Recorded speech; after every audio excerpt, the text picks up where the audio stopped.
మొంతా తుఫాన్ రావట్లేదు అనుకుంటేనే వచ్చేసి అందరినీ ఇబ్బంది పెట్టేసింది.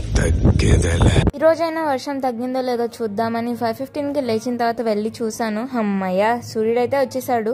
ఇంకా యాజ్ యూజువల్ రొటీన్ ప్రకారం ఫాస్ట్ గా లేచి బ్రష్ చేసుకొని కొంచెం హాట్ వాటర్ తాగి చదువుకోవడానికి కూర్చున్నాను. NPTEL వాళ్ళు ప్రొవైడ్ చేసే కోర్సెస్ లో ఒక కోర్స్ కి సంబంధించి ఎగ్జామ్ ఉందన్నమాట ఒక 2 days లో. సో దానికి ప్రిపేర్ అవుతున్నాను. ఈరోజు ఫాస్ట్ గా రెడీ అవుదామని చెప్పి త్వరగా ల్యాప్టాప్ క్లోజ్ చేసా. ఫాస్ట్ గా రెడీ అయిపోయి కింద చింటుగాడికి బాయ్ చెప్పేసి ఇంకా బస్ ఎక్కా. ఈ తుఫాన్ కి పర్లేదు, మొత్తం వాటర్ అయితే లేదు, కొన్ని చోట్ల బాగా కనపడ్డాయి. ఇంకా అలా కాలేజ్కి వెళ్ళిపోయాము. ఇంకా అలా మా కుస్మా వాటర్ తాగుతుంది. కుస్మా హాయ్.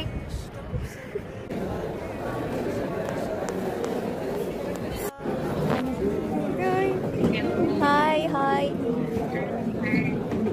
అమ్మయ్య, ఇంకా అలా మా క్లాసెస్ అయిపోయాయి. శ్రీజ అక్కడ మా కోసం వెయిటింగ్.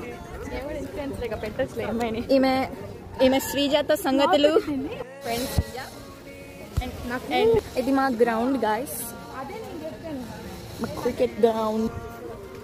ఇంకలా ఫాస్ట్ గా బస్ ఎక్కేసి ఒక 1 hour జర్నీ తర్వాత కష్టంగా అయినా అలా మళ్ళీ 1 kilometer నడిచేసి మా చింటుగాడి బాయ్ చెప్పేసి ఇంటికి వెళ్ళిపోయాను. సో ఇలా day 9 of waking up at 5 AM complete అయింది. మళ్ళీ డే 10 కలుద్దాం. థ్యాంక్స్ అ లాట్ అండి.